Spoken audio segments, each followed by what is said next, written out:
താങ്ങുവില അടക്കമുള്ള വിഷയങ്ങളിൽ തീരുമാനമാകാത്തതിനെ തുടർന്ന് കർഷകരുടെ ഡൽഹി ചലോ മാർച്ച് ആരംഭിച്ചു.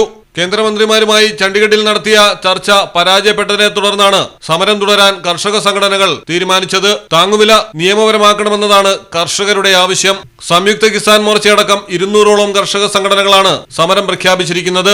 മാർച്ചിനെ നേരിടാൻ ഹരിയാന ഡൽഹി അതിർത്തിയിൽ കടുത്ത നിയന്ത്രണങ്ങളാണ് ഏർപ്പെടുത്തിയിരിക്കുന്നത്. ഹരിയാനയിലെ 7 ജില്ലകളിൽ നിരോധനാജ്ഞ പ്രഖ്യാപിച്ചു. ഇന്റർനെറ്റ് നിരോധനവുമുണ്ട്. പഞ്ചാബിൽ നിന്ന് ഹരിയാനയിലേക്ക് കർഷകർ കടക്കാതിരിക്കാൻ അതിർത്തികൾ പോലീസ് ബാരിക്കേഡും കോൺക്രീറ്റ് ബ്ലോക്കുകളും വെച്ച് അടച്ചു. പഞ്ചാബ്, ഹരിയാന, രാജസ്ഥാൻ, ഉത്തർപ്രദേശ്, കർണാടക സംസ്ഥാനങ്ങളിലെ കർഷകരാണ് സമരത്തിൽ പങ്കെടുക്കുന്നത്. എന്നാൽ തെരഞ്ഞെടുപ്പ് എടുക്കുന്ന സമയത്ത് ഇത്തരം സമരങ്ങളുമായി രംഗത്തിറങ്ങുന്നത് രാഷ്ട്രീയ ദുഷ്ടലാക്കോടെയാണെന്ന് വിമർശനങ്ങളും ഉയരുന്നുണ്ട്. News desk, Malayalam television.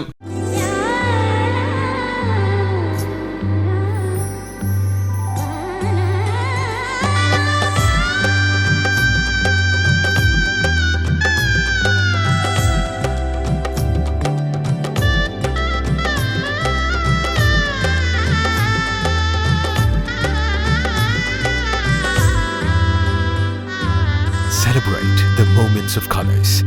KMT Silks, Perindalmanda, Kottakkal.